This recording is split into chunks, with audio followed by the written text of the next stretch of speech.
అందరికీ నమస్కారం. ముందుగా మంచి మాట, డాక్టర్ సి నారాయణ రెడ్డి గారు మా ఎంతో సన్నిహిత మిత్రులు. వారి ఒక చిన్న వచనం: కాకులు పెట్టిన సభలో కోకిల ఏం పాడుతుంది, కత్తులు నాటిన గుడిలో భక్తి ఎలా పండుతుంది, వంచన దూరిన ఇంట్లో మంచి ఎలా బ్రతుకుతుంది, నాగులు చేరిన నోట్లో న్యాయం ఏం పలుకుతుంది. ఒక్కసారి ఫోకస్ చేయండి, ఎందుకంటే అందరికీ కూడా చాలా ఇంపార్టెంట్. నారాయణ రెడ్డి గారు సంపుటిలో ఇది ఉన్న పుస్తకం రిలీజ్ చేసినప్పుడు నేను కూడా వారితో పాటు రవీంద్ర భారతిలో ఉన్నప్పుడు స్టేజ్ మీద రిలీజ్ అయిన ఒక మంచి పద్యం ఇది. మనం వచనంలో చదువుకున్నాం. నారాయణ రెడ్డి గారు దీన్ని పద్యంగా ఆ రోజు రవీంద్ర భారతిలో ఆలపించారు. ఇది ఎవరిని ఉద్దేశించింది కాదు, అప్పుడు ఇప్పుడున్న ప్రభుత్వాలు కూడా ఏమీ లేవు, జనరల్గా ఆయన రాసింది. సో ఇది ఎవరిని ఉద్దేశించింది కాదు. మరొక్కసారి: కాకులు పెట్టిన సభలో కోకిల ఏం పాడుతుంది, కత్తులు నాటిన గుడిలో భక్తి ఎలా పండుతుంది, వంచన దూరిన ఇంట్లో మంచి ఎలా బ్రతుకుతుంది, నాగులు చేరిన నోట్లో న్యాయం ఏం పలుకుతుంది. ఇక ఈరోజు ఒక 3 ముఖ్యాంశాలు ఉన్నాయి. 4. మొట్టమొదటి ముఖ్యాంశం, ఇప్పుడే ఈరోజు ఉదయం హైకోర్టులో లలిత్ కుమార్ అని హిందూ జనశక్తి, మంచి ఆర్గనైజేషన్, ఆయన ఒక పిల్లు దాఖలా చేశాడు. ఉమేష్ చంద్ర యువ ఉన్నత న్యాయవాది వాదించిన కేసు వివరాలు నాకు అందాకే తెలిసినాయి. అదేంటంటే సిఆర్పిసిలో ఉన్న సెక్షన్ 54 and 57 వాటిని యథేచ్ఛగా ఉల్లంఘన చేస్తున్నారు, కావాలని అపార్థం చేసుకుని మరి దాన్ని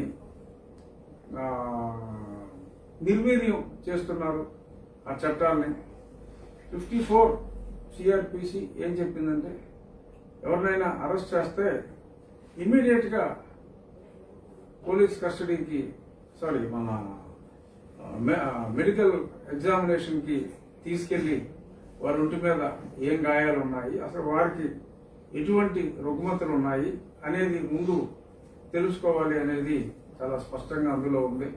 అయినప్పటికీ ఇటువంటి పిచ్చి పిచ్చి వేషాలు ఇప్పుడు మనం చూస్తున్నాం. మన కళ్ళెదురుగానూ ఉన్న చాలా మందికి స్వానుభవం కూడా అయింది. మరి అటువంటి అనుభవాలు దృష్టిలో పెట్టుకునే మరి 2008లో no sooner after the arrest, అంటే సూన్ ఆఫ్టర్ ద అరెస్ట్ అంటే అరెస్ట్ అయిన తక్షణం ఆలస్యం చేయకుండా మెడికల్ ఎగ్జామినేషన్ చేయాలని, ఇలాంటి అతిగా అర్థం చేసుకునే పోలీస్ ఆఫీసర్ల కోసం దాని అమెండ్మెంట్ కూడా 2008లో చేయటం జరిగింది. అయినప్పటికీ కూడా ఎప్పుడు కూడా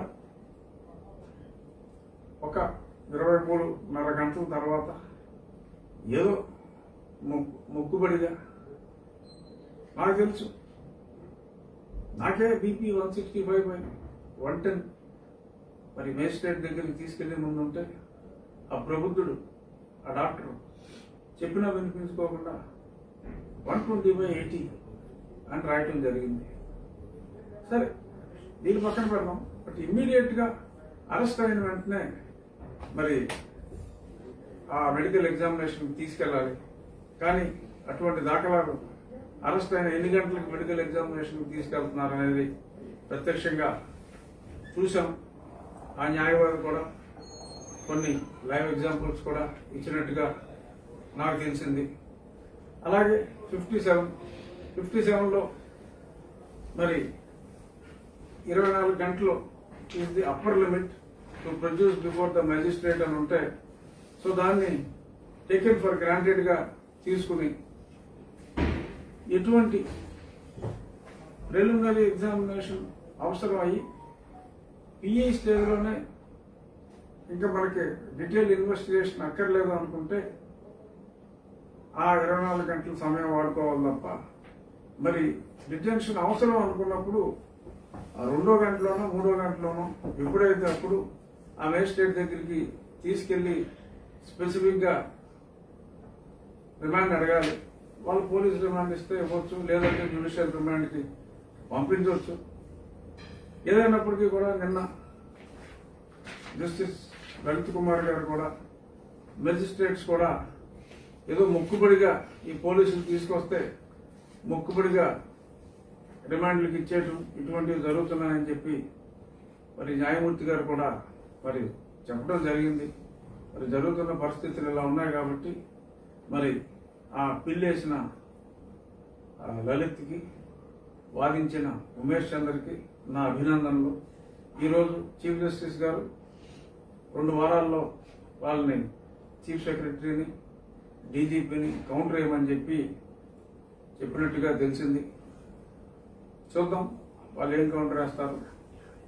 వాళ్ళు మారాలి, వాళ్ళు మారకపోతే మనం మారాలి. అంటే మనం ఎందుకు మారాలంటే వాళ్ళని మార్చాలి. వాళ్ళని మార్చడం కోసం మనం మారాలి. మనం మారాలంటే నేనేమి వేరే రకంగా చెప్పట్లా. న్యాయస్థానాలను ఆశ్రయించాలి. మళ్ళీ ఎవరినైనా సరే ఇక నుంచి డెఫినెట్గా మనం అడిగింది కూడా వీళ్ళు ఫాలో అవ్వట్లేదు, వీళ్ళు దుర్మార్గాలు చేస్తున్నారు అని వారు అడిగినట్టుగా ఆ పిల్లలో ఉంది కాబట్టి కాదంటానికి ఏమీ లేదు. వాళ్ళు సంజాయిషి ఇవ్వాలి, డెఫినెట్గా రూల్స్ ఫాలో అవ్వమని చెప్పిన తర్వాత కూడా ఎవరినైనా మరి అరెస్ట్ చేసిన వెంటనే మెడికల్ ఆఫీసర్ దగ్గరికి తీసుకెళ్ళకపోయినా వాళ్ళు తప్పుడు రిపోర్ట్లు రాసినా సరే, నా కేసు వేరు. తప్పుడు రిపోర్ట్లు రాసినా అదేదో సుప్రీంకోర్టులో పెండింగ్ ఉంది కాబట్టి లేట్ అవుతుంది. బట్ ఎవరైనా అటువంటివి చేస్తే ఇమీడియట్గా మనం కోర్టుకి వెళ్తే కనుక ఇటువంటి పోలీస్ అరాచకాలకి, పోలీస్ దాష్టికాలకి కూడా చరమగీతం పాడిన వాళ్ళం అవుతాం.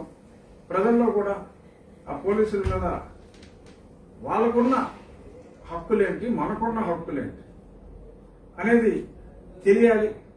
సో ఆ తెలుసుకోవడం కోసం తప్పకుండా ఆ పబ్లిక్ ఇంట్రెస్ట్ లిటిగేషన్ దోహదపడుతుందని చెప్పి వాళ్ళని అభినందిస్తూ, ఇక ఈరోజు మెయిన్ జై అమరావతి 10వ రోజు చాలా అద్భుతంగా రోజు రోజుకి ప్రజల్లోంచి చక్కటి స్పందన, హారతులు, పూలతో స్వచ్ఛందంగా, అంటే పెయిడ్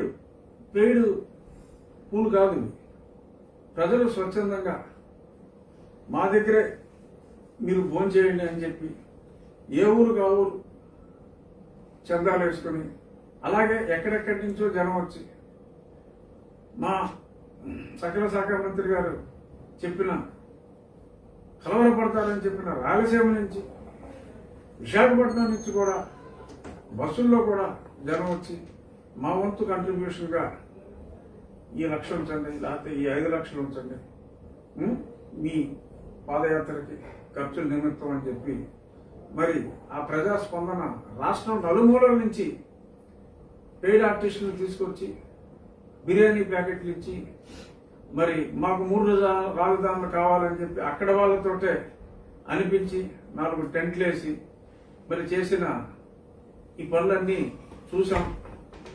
ఇప్పుడు నిజమైన ప్రజాస్పందన ఏమిటి అనేది ఆ చైతన్యాన్ని చూస్తున్నాం. ఇదే చైతన్యం ఇలాగే కంటిన్యూ అయి యావత్ ఆంధ్రదేశంలోని ప్రజలందరూ కూడా స్పందించి, కావాల్సింది పార్టిసిపేషన్ అంతే. ఈ రకరకాల పేటీఎంలు ఎన్నో వచ్చినాయి కదా, 10 రూపాయలు ఇవ్వండి, మీ శక్తి కొలది 1 రూపాయి ఇవ్వండి. కావాల్సింది నేనున్నాను, మీతో నేనున్నాను అనే ఆ మనోధైర్యం కోసం అంతే. 1 రూపాయి నుంచి మీ ఇష్టం ఎంత ఇవ్వగలిగితే అంత. ఈ యజ్ఞంలో, ఈ ప్రజా యజ్ఞంలో పాల్గొని ప్రతి ఒక్కళ్ళు కూడా పార్టిసిపేట్ చేసి మరింత విజయవంతం అవ్వాలని అక్కడ ఎంతో త్యాగం చేసి ముందుకొచ్చిన రైతుల్ని ఈరోజు పరిస్థితి వాళ్ళకి వచ్చింది, రేపు మనకు రావచ్చు, ఎల్లుండి ఇంకొకరికి రావచ్చు. మనమంతా ఒక కుటుంబంగా భావించి వారికి వచ్చిన కష్టాన్ని మన కష్టంగా భావించి మనం అభివృద్ధి చెందాలి అంటే అమరావతి అవసరాన్ని గుర్తించి, రాష్ట్రానికి నడిబొడ్డునున్న అమరావతి అవసరాన్ని గుర్తించి పడిన గుర్తంలో కూడా కప్పెట్టలేని ఈ రాష్ట్ర ప్రభుత్వ అవస్థల్ని గ్రహించి, వీళ్ళు 3 రాజధానులు అంటారు, 30 రాజధానులు అంటారు, అవన్నీ కళ్ళబొల్లి మాటలని చెప్పి గ్రహించి అభివృద్ధికి ఎంతో అభివృద్ధి చెంది ఆమడ దూరంలో అన్ని పనులు ఆపేసిన అమరావతిని మనం పునర్నిర్మించుకొని పక్కన ఉన్న తెలంగాణ రాష్ట్రానికి వెళ్ళిపోతున్న వలసల్ని ఆపాలని, ఇక్కడ పడిపోతున్న భూ విలువల్ని కాపాడుకోవాలని, మరి ఆ పక్కన విపరీతంగా అక్కడ ఆస్తులు అమ్మి ఇక్కడికి వచ్చారు ఎంతో మంది. ఇక్కడికి వచ్చి కొనుక్కున్న ఆస్తుల విలువ సగం పడిపోయింది, అక్కడ అమ్మిన ఆస్తుల విలువ 6 రెట్లు పెరిగిపోయింది. ఏడుస్తున్నారు జనం, తెలంగాణ నుంచి ఎందుకు వచ్చామని. తిరిగి వెళ్ళిపోతున్నారు, బతుకుంటే వలస తినొచ్చు, ఇక్కడ ఉండలేమని. ఇది వాస్తవ పరిస్థితి. ఈ వాస్తవ పరిస్థితి తెలుసుకొని అమరావతిని రాజధానిగా, ఏకైక రాజధానిగా డిక్లేర్ చేసి రాష్ట్ర అభివృద్ధికి మళ్ళీ తిరిగి ఒక చక్కటి పునాది ఏర్పరచాలి ఈ ప్రభుత్వం అని చెప్పి మరొకసారి జై అమరావతి అని తెలియజేసుకుంటూ ఇతర ఇష్యూల్లోకి వెళ్దాం.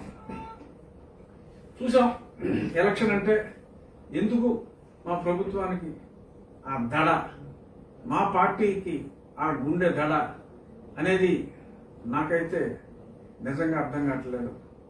మరి చూస్తున్నాం, అక్కడ కుప్పంలో లోకేంద్ర వర్మ అని ఎవరో ఒక ఆఫీసర్ని, నార్మల్గా అక్కడ ఉన్న మున్సిపల్ కమిషనరే ఉంటారు, మరి ఈయన్ని ఎక్కడో పక్కన పొంగనూరు నుంచో ఎక్కడి నుంచో తీసుకొచ్చి చేశారట. అఫ్కోర్స్ కోర్టులో కూడా ఉందా మ్యాటర్. అక్కడ ఫోర్జరీ సంతకాలు చేసి విత్డ్రాలు చేసేస్తున్నారు, వెరిఫికేషన్ కూడా లేదు. నెల్లూరులో కూడా ఇంచుమించుగా అదే పరిస్థితి. మరి 70% ఓటర్లు మన వైపు ఉన్నారు అన్నది నిజమైతే ఎందుకు దురాగతాలు, ఎందుకు అర్ధరాత్రి అరెస్టులు?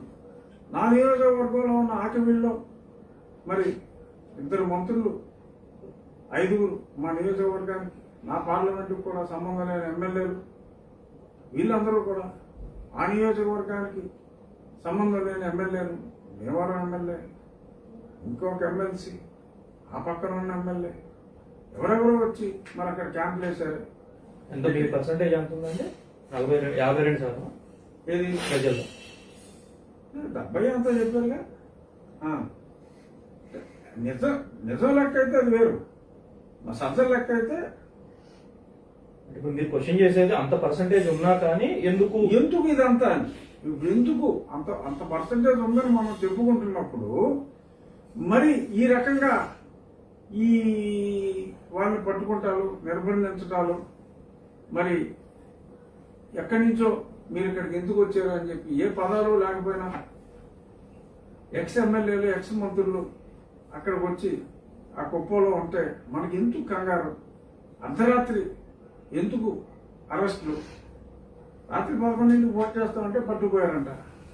అది ఏ పార్టీ అని కాదు నేను చెప్పేది, అసలు ఎందుకు అవసరం ఉంది? ఆఫ్టర్ ఆల్ ఒక మున్సిపల్ ఎలక్షన్కి మనకి 70% ఉందని మన వీపు మనమే తట్టుకుంటున్న పరిస్థితుల్లో మనం ఉన్నప్పుడు ఎందుకు ఈ దిగజారుడు రాజకీయం అనేది మరి తలుచుకుంటే చాలా బాధ అనిపిస్తుంది. ఎలా నెగ్గాము అన్నది ముఖ్యం కాదు, నెగ్గామా లేదా అన్నదే ముఖ్యం అని మనం అనుకుంటే మరి సభ్య సమాజం మన నుంచి దూరంగా జరిగిపోతుంది. ఎందుకంటే తటస్థ ఓటర్లో 20 నుంచి 25% ఉంటారు, ఏ పార్టీ సభ్యులు కానివాళ్ళు. వాళ్ళు కొంచెం సభ్యత సంస్కారం చూస్తారు. మరి ఈ రకంగా మరి ఇంత నిస్సిగ్గుగా ఓపెన్గా కనపడుతుంది అక్కడ, అంత క్లియర్గా కనపడినప్పుడు కూడా ఈ రకంగా మాట్లాడటం, ఈ పరిస్థితి చూస్తే బాధ అనిపిస్తుంది. మరి ముఖ్యమంత్రి గారికి తెలిసి జరుగుతుందా, తెలియకుండా జరుగుతుందా? తెలియట్లా. ఎందుకంటే ఆయన మంచి జరిగినా మౌనం వహిస్తారు, చెడ్డ జరిగిన మౌనం వహిస్తారు, వేరే వాళ్ళతో మాట్లాడిస్తారు. ఆయన పెద్దగా మితభాషి మాట్లాడరు కాబట్టి అర్థం కావట్లేదు. బట్ ఎందుకు ఇది ఈ రకంగా ఒక నెల్లూరులో మరి చూసాం, మన మంత్రి గారు అనిల్ కుమార్ యాదవ్ గారు డాక్టర్ ఒక వ్యక్తిని భుజం తట్టి ఒక చిన్న క్లిప్పింగ్ చూద్దాం. తెలుగుదేశం నుంచి వైఎస్ఆర్సీపీకి వచ్చారట. ఆయన మొహం చూస్తే కిందగంటలాగా ఏడుపు ఒకటే తక్కువ, ఏడుస్తున్నాడు కూడా. ఆ జాయిన్ అయిన వ్యక్తి సంతోషంగా జాయిన్ అయ్యాడు అన్నారు. మరి తెలుగుదేశంలోని వ్యక్తి మనం జాయిన్ అయ్యాడని చెప్పి ఇంత చెప్పుకుంటున్నాం కదా, ఏ మన పార్టీలో మనుషులు లేరా? ఆ తెలుగుదేశంలో ఆ వ్యక్తే కావాల్సి వచ్చిందా? దీనికి సమాధానం చెప్పాలి కదా, ప్రజలు తెలుస్తుంది కదా. అలాగన్నా తలకాయలు ఏమన్నా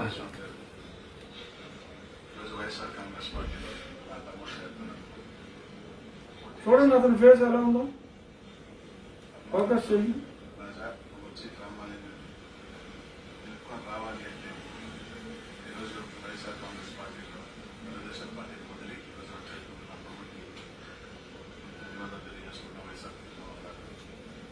రకరకాల అనుకోవచ్చు.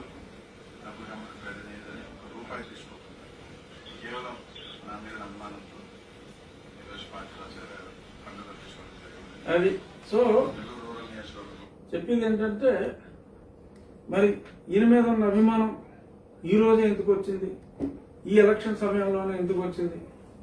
పాపం అతను బితుకుమంట, కళ్ళల్లో భయం, కళ్ళల్లో వణుకు కూడా చాలా స్పష్టంగా కనపడుతుంది. ఏంటి ఈ అవసరం? ప్రేమ అంటే నెల ముందే రావాలి కదా, ఎవరికి తెలియదు. మళ్ళీ గుమ్మడికాయ దొంగ ఎవరంటే భుజాలు తగ్గుకున్నట్టు ఏమీ ఆశించకుండా, ఒక్క రూపాయి కూడా ఆశించకుండా. ఒక్క రూపాయి ఎందుకు ఆశిస్తారు? వేరే భయాలు ఉంటాయి. ఆశ వేరు, భయం వేరు. డబ్బుల కోసం ఆశపడటం వేరు, భయపడటం వేరు. అతని కళ్ళల్లో భయం కనపడుతుంది. మరి కనీసం నవ్వమని కూడా నవ్వకుండా ఏడుస్తూ ఉంటే ఈ వీడియోలు, ఈ డిస్ప్లేలు దేనికి? మరి దీనివల్ల నష్టపోయేది మన పొడవే కదా. సో అందరికీ అర్థమయ్యేలాగా మరి ఉన్నాయి. మరి ఈ ఎలక్షన్స్లో మా చేష్టలో ఏమవుతుందో, ఒక మున్సిపాలిటీ రావచ్చు, రాకపోవచ్చు. ఎంత హుందాగా కేసీఆర్ గారు చెప్పారు, ఎలక్షన్లో వస్తాయి పోతాయా, దాన్నే ఉందని. మొన్న ఎలక్షన్ అయిన తర్వాత అలా ఏదో ఒక మున్సిపాలిటీ రావచ్చు, పోవచ్చు.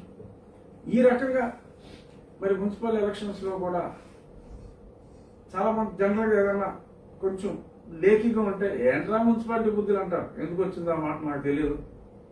బట్ ఆ రకంగా ఈ మున్సిపాలిటీ ఎలక్షన్స్లో కూడా ఈ రకంగా ఉండటం ఇది మంచి పరిణామం కాదు.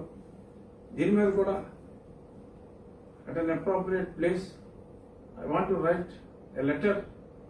ఎందుకంటే బాధ అనిపిస్తుంది. ప్రజాస్వామ్యంలో ఇంకా ప్రజాస్వామ్యం మీద ప్రజలకు నమ్మకం పోయిన తర్వాత రాజకీయాల్లో ఉన్న వాళ్ళకి అసలు విలువే ఉండదు.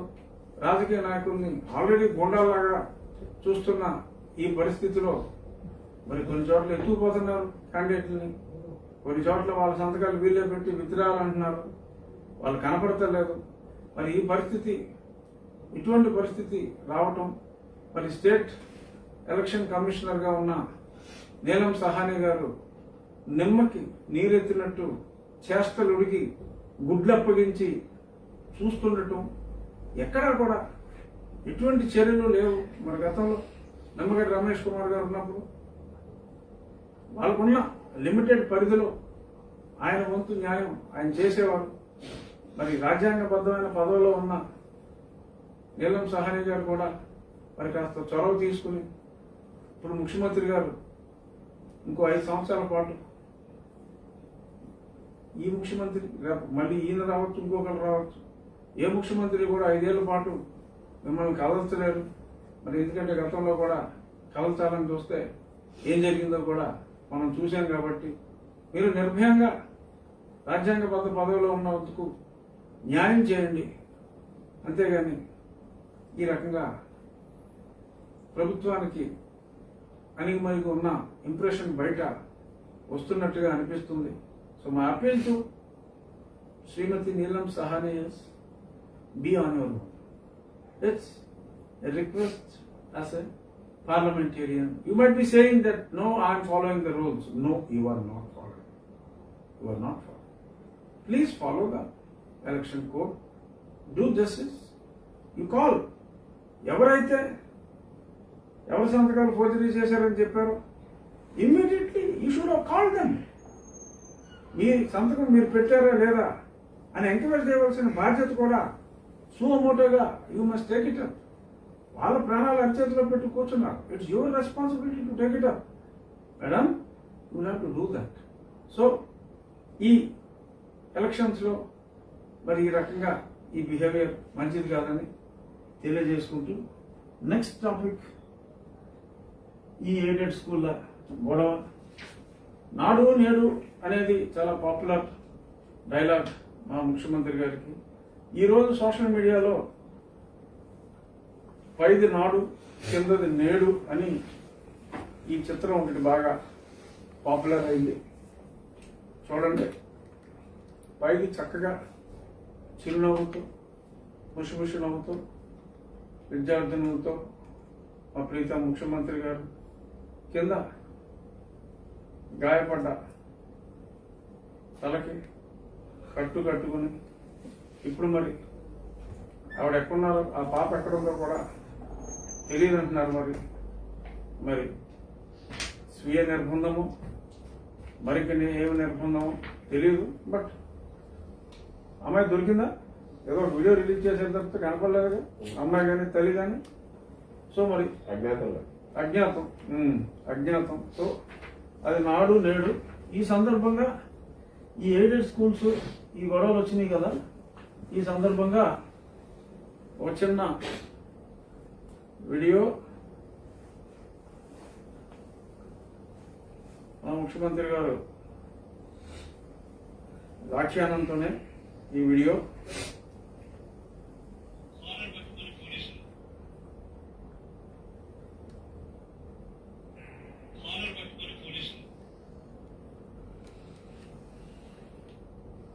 ఈడ్చుకుంటూ పోతా ఉన్నారు.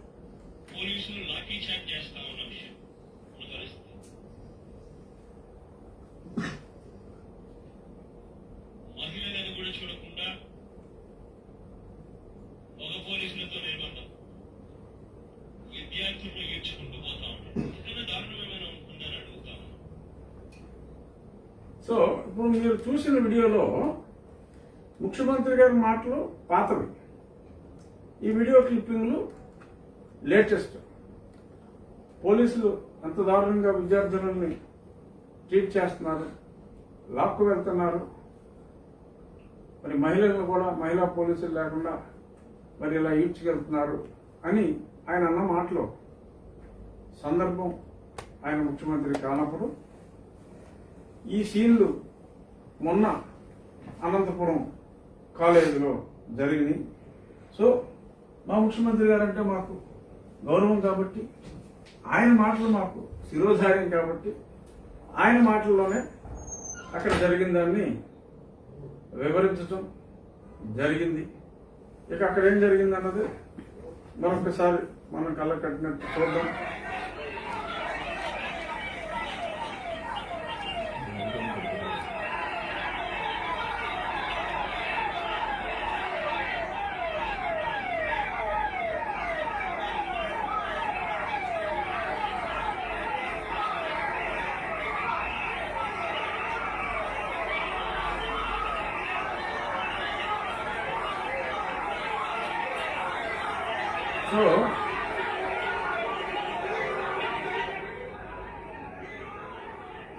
సో అది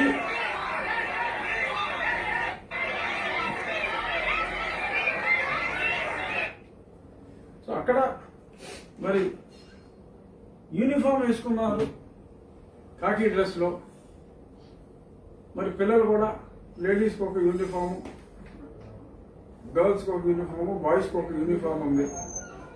మరి అక్కడ జరిగిన సంఘటనకి ఆది మూలాలు తెలియకుండా మరి సురేష్ గారు నిన్న విజయవాడలో ఏమన్నారంటే, మీరందరూ చూసే ఉంటారు, అది దాడి చేసింది పోలీసులు కాదన్నారు, అక్కడ ఉన్నది విద్యార్థినులు కూడా కాదన్నారు. తెలుగుదేశం పార్టీ గూండాలు వచ్చి ఎవరినో అక్కడ కొట్టారు లేదా మరి విద్యార్థుల్ని కొట్టారనో పూర్తిగా అర్థం కాల. మరి ఆయన మాట్లాడటం జరిగింది. మరి అక్కడ చూడాల్సింది తెలుగుదేశం పార్టీ వాళ్ళు పోలీస్ జీప్లో కుయ్ కుయ్ కుయ్ అని కొట్టుకుంటూ వచ్చారా? పోలీస్ యూనిఫామ్లు కూడా కుట్టించుకున్నారా? మరి ఆ కుట్టించుకున్న విద్యార్థులు కూడా విద్యార్థులు ఒక రకమైన యూనిఫామ్, విద్యార్థులు ఏదో కొంచెం రెడ్డిష్గా పింకిష్ రెడ్డిష్గా షర్టు ప్యాంట్లు వేసుకోవడం జరిగింది. మరి వాళ్ళు కూడా బయట వాళ్ళు ఆ డ్రెస్సుల్లో ఆ స్కూల్ డ్రెస్సులు కుట్టించుకుని మరి కొట్టించుకోవడానికి వచ్చారా అనేది మరి ఆ వీడియో చూసి ఎవరికైనా కూడా అర్థమవుతుంది. మరి నిజంగా వచ్చింది ఆ పోలీస్ యూనిఫామ్లో వచ్చింది పోలీస్ కాదు తెలుగుదేశం వాళ్ళు అయితే మరి పట్టుకోండి. ఎందుకంటే ఆ విజువల్స్ అన్ని ఆ పోలీసుల విజువల్స్ అన్ని క్లియర్గా ఉన్నాయి. అలా ప్రాంతంలో పోలీసులు అవునా కాదా చూడండి. మరి వాళ్ళు తీసుకొచ్చిన జీపు పోలీస్ జీప్ అవునా కాదా? ఆ జీప్ నెంబర్ ప్లేట్ కూడా చాలా స్పష్టంగా తెలుస్తుంది. మరి అది పోలీసులది అవునా కాదా చూడండి. సాక్షి పేపర్లో ఈ ఫోటోలు అయినంత మాత్రాన సాక్షి పేపర్లో వాళ్ళ తలకు తగిన గాయాలు, వాళ్ళు హింసిస్తున్న దృశ్యాలు సాక్షి టీవీలో చూపెట్టకపోయినా ఇతర బ్లూ ఛానల్స్ మన అడుగులకు మడుగులు చుట్టూ పాదాలు చుట్టున్న ఇతర బ్లూ ఛానల్స్లో చూపెట్టకపోయినా సోషల్ మీడియా అనేది ఒకటి ఉంది కదా. సోషల్ మీడియాలో మిలియన్స్ అండ్ మిలియన్స్ చూసేస్తున్నారు కదా. వాళ్ళందరి దృష్టిలో పార్టీ చులకనైపోదా? సురేష్ గారు ఎందుకు ఇలాగా పచ్చి అబద్ధాలు ఈ మాదిరిగా బ్రాడ్ డే లైట్లో మరి పోలీసులు వచ్చి విద్యార్థుల మీద ఆ సంఘటన జరిగితే తప్పని చెప్పి ఖండించాలి. పోలీసుల దురాగతాన్ని ఖండించాలి.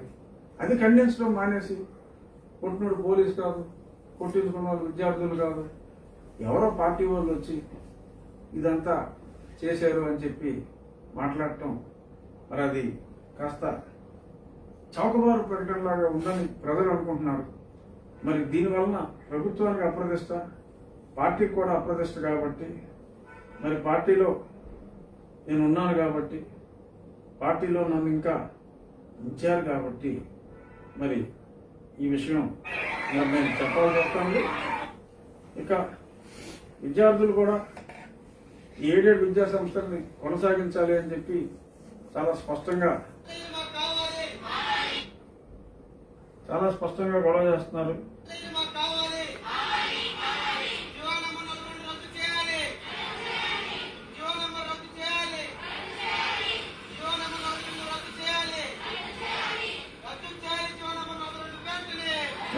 ఇలాగా ఎక్కడికక్కడ విద్యార్థి లోకం మరి రోడ్డెక్కింది. రోజు ఎవరి కోపమైనా తట్టుకోవచ్చు, కానీ విద్యార్థుల్లో ఈ రకమైన ఉద్వేగం వస్తే ఎన్నో ప్రభుత్వాలు, రాజ్యాలు కూడా ఒప్పుకూలిపోయి మనం దేనికి అతీతులం కాదు, మన సాక్షి రాతలు, మన కొన్ని టీవీల మాటలు ప్రజలు పట్టించుకోరు.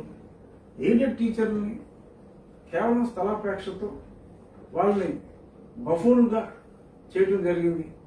ఎందుకంటే వాళ్ళతో ఒక టీచర్ గిల్డ్ పెట్టి మనం మాట్లాడుకున్నాం, వాళ్ళతో రిప్రజెంటేషన్లు ఇప్పించుకుని మరి సుమారు 20 రోజుల క్రితం ఈ ఇష్యూ గురించి ఒకసారి మాట్లాడినప్పుడు నేను చాలా స్పష్టంగా article 16A at the same time read with 309 article ఏ రకంగా చూసినా కూడా ఎయిడెడ్ టీచర్లని వేరే విధానంలో ఆ స్కూల్ వాళ్ళు ఎంపిక చేసిన టీచర్స్ని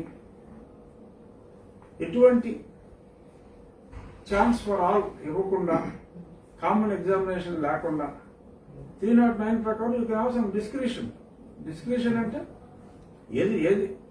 ఏజ్కి కొంత ఎగ్జామ్షన్ ఇచ్చుకోవచ్చు, కొంత వెయిటేజ్ మార్కులు ఇచ్చుకోవచ్చు, పరీక్ష పెట్టాలా, ఇంటర్వ్యూ పెట్టాలా, 2 పెట్టాలా అంటే ఏదో ఒకటి పెట్టుకోవచ్చు.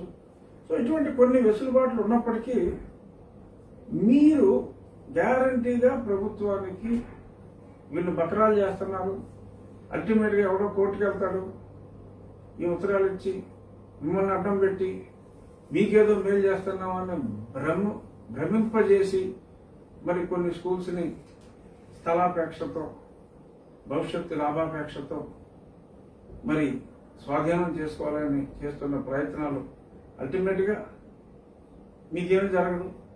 ఆ కోర్టుకి వెళ్తే కోర్టు స్టే ఇవ్వాలి తప్పదు. ఎందుకంటే రాజ్యాంగానికి వ్యతిరేకంగా ఏ చర్యని కూడా కోర్టు సమర్థించలేదు, అన్లెస్ పార్లమెంట్లో అమెండ్ చేస్తే తప్ప అది జరిగే అవకాశం లేదు. సో కాబట్టి మీరు నష్టపోతారు, అల్టిమేట్గా విద్యార్థులు చాలా తీవ్రంగా నష్టపోతారు. పైగా సురేష్ గారు, డాక్టర్ ఆదిమూలం సురేష్ గారు నిన్న ఒక అమృత గురికి ఏంటంటే, ఏమీ భయపడద్దు, ఫీజులు డిసైడ్ చేసేది మేము తక్కువ ఫీజులు డిసైడ్ చేస్తాం, ఆ ఫీజులు కూడా మీరేం బాధపడక్కర్లేదు, అది కూడా మేమే ఇస్తామన్నారు. అరే నీ ముక్కు ఏంట్రా అంటే ఇలా పట్టుకునేదానికి ఇదంతా ఎందుకు రాబాయి, ఎందుకు ఇదంతా అంటే గోరుతో పోయేదానికి గొడ్ల అవసరమా? ఆ టీచర్లకు ఇచ్చే ఎయిడ్ ఆ కంటిన్యూ చేస్తే సరిపోయేదానికి ఆ కొంతమంది టీచర్ని తీసేస్తాం, ఫీజులు మేము కట్టేస్తాం అంటే ఫీజులకు ఎంత అవుతుందో అసలు మనకు ఒక అంచనా ఉందా? దీనికి అయ్యి ఖర్చులో మరి కళాశాలలో అయితే మరి కొంత ఈటీసీ ఇస్తుంది ఆల్మోస్ట్ 50%. మరి ఎంత ఖర్చు అవుతుంది అన్నది కూడా ఆలోచించకుండా మరి ఇలా తీసేసి మళ్ళీ ప్రతిదానికి దమ్మిడి లేదు మన దగ్గర, క్యాష్ ఇస్తాను, జగనన్న విద్యా పథకం, జగనన్న ఇంటర్మీడియట్ విద్యా పథకం, జగనన్న డిగ్రీ విద్యా పథకం. ఎందుకు ఎక్కడి నుంచి తీసుకొస్తారు డబ్బులు? డబ్బులు ఎవడేస్తున్నాడు ఈ విద్యా పథకాలు? గోరుతో పోయేదానికి 500 కోట్లు అంతా పోజేస్తే మనకు ఇచ్చి వేయడు. వీళ్ళందరికీ కూడా మరి ఆ మాస్టర్ని తీసేసి ఎంతో కష్టపడి వాళ్ళ ఇన్ఫ్రాస్ట్రక్చర్ అంతా క్రియేట్ చేసి అవి చెప్తా ఉంటే ఇప్పుడు తీసేసిన మాస్టర్ గాను ఆ విద్యార్థులందరికీ పాఠాలు చెప్పాలి, అవన్నీ ఫీజులు 15,000 రూపాయలు 12,000 రూపాయలు కట్టాలి అంటే ఎంత అవుతుంది? ఇదంతా అవసరమా? సో ఎవరి డబ్బుని మీరు వృధా చేస్తున్నారు, ఎందుకు ఇదంతా చేస్తున్నారు అనేది ప్రజలందరికీ తెలుసు. సాక్షిలో ఎంత రాసినా, సజ్జల గారు ఎన్ని కాకమ్మ కథలు చెప్పినా, సురేష్ గారు ఎన్ని నీతులు చెప్పినా, people are smart, people have realised the actual intention behind. ఇక మనం ఎన్ని చెప్పినా కూడా జనం నమ్మరు. మరి అదేదో సినిమాలో నువ్వు ఎంత నటించినా నాగార్జున గారు ప్రైజ్ నాకే అని ఫిక్స్ అయిపోయినట్టు ఇలా ఇంకా మనం ఎన్ని కహానీలు చెప్పినా జనం నమ్మరు. జనం నమ్మాలి అంటే ఒకటే, withdraw the GO before the honourable high court dismisses your GO. 42-50-51 ఈ జీవోని మనం క్యాన్సిల్ చేసి పాత విధానంలోనే నడుస్తుంది అని అంటే ఈ పెద్ద ఉప్పెనకి, ముంచుకొస్తున్న ఈ ఉప్పెనకి మంచి రిలీఫ్ దొరుకుతుంది. అంచేత దయచేసి ఈ సమస్యను మరింత జటిలం చేయకుండా మరిన్ని కాకమ్మ కథలు ప్రచారంలో తీసుకొచ్చి మన మంచితనాన్ని ఎగ్జిబిట్ చేసి ప్రయత్నం చేయకుండా, తప్పులు అనేది మానవ సహజం. ఏమో ప్రజలు అపార్థం చేసుకున్నారేమో స్థలదాహం అని, మీకు ఆ స్థలదాహం లేదేమో పోనివ్వండి. బట్ విత్డ్రా ద జీవో గతంలో చెప్పాం, మళ్ళీ చెప్తున్నాం, జస్ట్ విత్డ్రా ద జీవో. ఇక అంగన్వాడీ మరి నేను పాలు గురించి మాట్లాడుకున్నాం, పాల బిల్లు 134 కోట్లు ఆ కర్ణాటక వాళ్ళకి. మరి నందిని మిల్క్ పైనేమో మన స్మైలింగ్ ఫోటోతోటి మనం వేసుకున్నాం జగనన్న పాలని. ఇవాళ మరి అదే అంగన్వాడీ బాలింతలు మనం మహిళలకి ఎంతో ముందుకొచ్చి ఎన్నో చేస్తున్నామని చెప్పి మనం చెప్పుకుంటున్నాం. మరి మనం చేస్తున్నది ఏమిటి? Government of India schemes, CDMS schemes, child development, ఈ పోషకాహార పథకాలు, ఇవన్నీ 60% government of India child and women development, women and child development ministry నుంచి వస్తుంది. 40% మనం పెట్టుకుంటున్నాం. ఎక్స్ట్రా సప్లిమెంట్స్కి అయితే 50-50, అది వేరే, అదొక చిన్న పార్ట్. మరి ఈ రకంగా మనం 60% గవర్నమెంట్ ఆఫ్ ఇండియా నుంచి తెచ్చుకుంటూ పేర్లేమో జగనన్న పాలు, వైఎస్ఆర్ పోషణ, ఏంటండి ఇది? సరే పెట్టుకుంటే పెట్టుకున్నారు. పెట్టినప్పుడన్నా సరే డబ్బులు ఇవ్వాలి కదా. పచ్చి బాలింతరాలకి మనం అన్యాయం చేస్తున్నాం, మరి గర్భిణీ స్త్రీలకు మనం అన్యాయం చేస్తున్నాం, జన్మించిన పిల్లలకి మనం అన్యాయం చేసిన వాళ్ళం అవుతున్నాం. సుమారు 30 లక్షల 16,000 మంది. సద్దరు గారు కూడా నిన్న వేరే లెక్కల్లో ఆయన కూడా మరి 30 లక్షల, ఎన్నో లక్షల, ఎన్నో వేల, మళ్ళీ వేల అని చెప్పి బాగా సోషల్ మీడియాలో ట్రోల్ అవుతుంది. అంటే మరి ఆ రకంగా లెక్కలు కూడా రాని వ్యక్తి, లెక్కలు చదవటం రాని వ్యక్తి మరి అన్ని శాఖలు నిర్వహిస్తున్నారంటే ప్రజలు ఆశ్చర్యపోతున్నారు. సరే, ఆయన సద్దరు గారి లెక్కల సంగతి పక్కన పెడితే ఈ పోషకాహారం ఈ బాలింతలకి, గర్భిణీలకి, జన్మించిన బాలబాలికలకి అంటే చిన్నారులకి మరి ఈ రకంగా సప్లై చేసిన దానికి బాకీ పెట్టి వాళ్ళకి ఒక వారం రోజులు అందవలసినవి అందకపోయినా సరే ఆ ఏజ్లో ఆ పోషకాహార లోపం వస్తే ఫ్యూచర్లో రికవరీ చాలా కష్టం అవుతుంది. కాబట్టి ఆ బాలింతల బాధల్ని దృష్టిలో పెట్టుకుని మనం పురుషులైనప్పటికీ, ఆ భార్యల బాధల్ని దృష్టిలో పెట్టుకుని మనం పురుషులైనప్పటికీ, ఆ పిల్లల బాధలు దృష్టిలో పెట్టుకుని మనం చిన్నపిల్లలు కానప్పటికీ దయచేసి ఈ సమస్యకి ఒక చరమగీతం పాడండి. కనీసం ఆ గుడ్డు డబ్బులు, ఆ పాల డబ్బులు అన్నా సరే టైంకి పే చేయండి. Don't take the lifes of the lactating mothers, pregnant women, and the baby boys and girls into our hands by delaying the payment. It's my appeal, my dear Chief Minister. Don't delay their payments. ఈ విషయం మీద స్మృతి ఇరానీ గారికి నేను ఒక లేఖ కూడా 1 గంట క్రితం రాశా. మీడియా మిత్రులారా మీకు ఇచ్చాను. ఆ లేఖను కూడా మీరు 10 మందికి తెలిసేలాగా చేయండి. ఇక ఈరోజు ఆఖరి అంశం, ఇంకా కొన్ని ఉన్నాయి, కాలాతీతమైంది, రేపు మాట్లాడుకోవచ్చు. ఈరోజు ఆఖరి అంశం,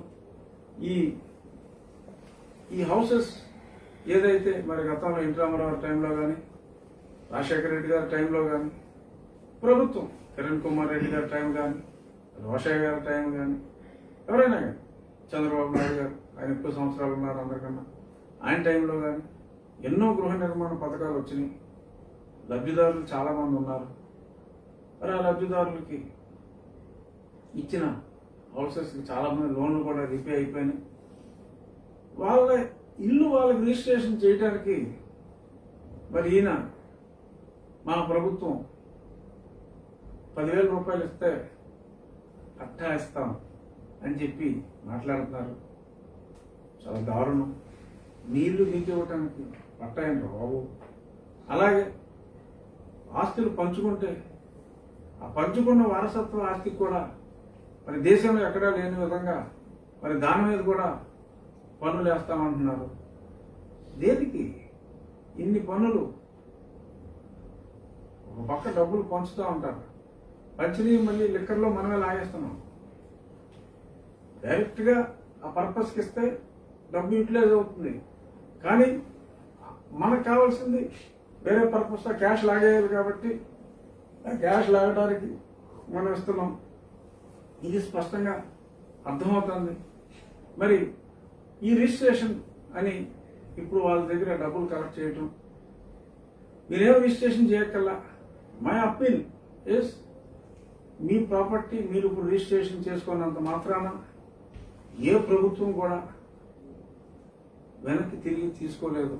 సో కాబట్టి మీ హక్కు, అది మీ ప్రాపర్టీ. మీ దగ్గర 10,000 డబ్బులు ఎక్కువైపోతే చేసుకుంటే చేసుకోండి, కానీ అవసరం లేదనేది నా భావన. మీ ప్రాపర్టీ మీరు రిజిస్ట్రేషన్ చేసుకుంటానికి అవసరం లేకుండా 10,000 రూపాయలు అంటే అది చాలా పెద్ద అమౌంట్. కాబట్టి మరి ప్రజల్ని మరి రిజిస్ట్రేషన్ చేయాలి అనుకుంటే మీరు ఈ 30 లక్షల ఇళ్ళకి ఎలా అయితే ఫ్రీగా రిజిస్ట్రేషన్ చేస్తున్నారు అంటే మీరు కొత్తగా ఇచ్చే ఇళ్ళకి రిజిస్ట్రేషన్ ఛార్జ్ లేదు. మరి వాటికి ఎందుకు ఉంటాయి? అవి కూడా కొత్త ఇళ్ళే కదా, ఇప్పటి వరకు అలాట్ చేయలేదు కదా ఎవరికి లబ్ధిదారులు. అయి కాదు, పాత ఇళ్ళకి రిజిస్ట్రేషన్ 10,000 అంటున్నారండి. ఈ కొత్తగా మా 30 లక్షల హౌసెస్ సరే అది అయిపోయిందని కదా వేరే విషయం. దానికి అసలు ₹1 ఖర్చు లేకుండా అన్ని చేస్తా ఉన్నారుగా, రిజిస్ట్రేషన్ లేదుగా, ఎగ్జామ్షన్ ఇచ్చారుగా. మరి వాటికి మరి ఆ ₹10,000 బాధలు ఏంటో మరి అర్థం కాని పరిస్థితి. డెఫినెట్ గా అది అవసరం లేదు. సో కాబట్టి ఇన్సిస్ట్ చేయొద్దు. ఎవరైనా ఉదార స్వభావంతో కాస్త ఆ వాల్యూస్ విపరీతంగా పెరిగిపోయి ఏదో ఈ కాగితం ఉంటుందని చెప్పి మంచి మనసుతో ప్రభుత్వానికి ఎవరన్నా దానం చేయాలనుకుంటే ఆ ₹10,000 ఇచ్చి రిజిస్ట్రేషన్ చేసుకుంటే చేసుకోండి. కానీ మరి నాకు తెలిసి ఆ ₹10,000 మీ ఆస్తిని మీరు రిజిస్ట్రేషన్ చేసుకోవడానికి ఇప్పుడు ₹10,000 కట్టవలసిన అవసరం లేదు. దానికి ఏదో పట్టా కానుకనో ఇంకో కానుకనో మరి ఏమైనా పేర్లు పెడతారేమో అని పెట్టి ఉంటారేమో కూడా అంత స్పష్టంగా నాకు ఐడియా లేదు. బట్ ఇది మనం ప్రజలకు ఒక పక్కన డబ్బులు పంచుతూ మరి ఈ రకంగా మళ్ళీ వాళ్ళ జేబుల్ని తుంచే ప్రయత్నం చేయటం, ఎప్పుడో ఎన్టీ రామారావు ఇచ్చిన ఇళ్ళకి, ఎప్పుడో రాజశేఖర రెడ్డి గారు ఇచ్చిన ఇళ్ళకి, ఎప్పుడో చంద్రబాబు నాయుడు గారు ఇచ్చిన ఇళ్ళకి, ఎప్పుడో కిరణ్ కుమార్ రెడ్డి గారు ఇచ్చిన ఇళ్ళకి మరి ఇప్పుడు డబ్బులు కట్టమంటాం అది కరెక్ట్ కాదు అని తెలియజేసుకుంటూ, any questions? No questions? Okay, రేపు కలుద్దాం. Thank you.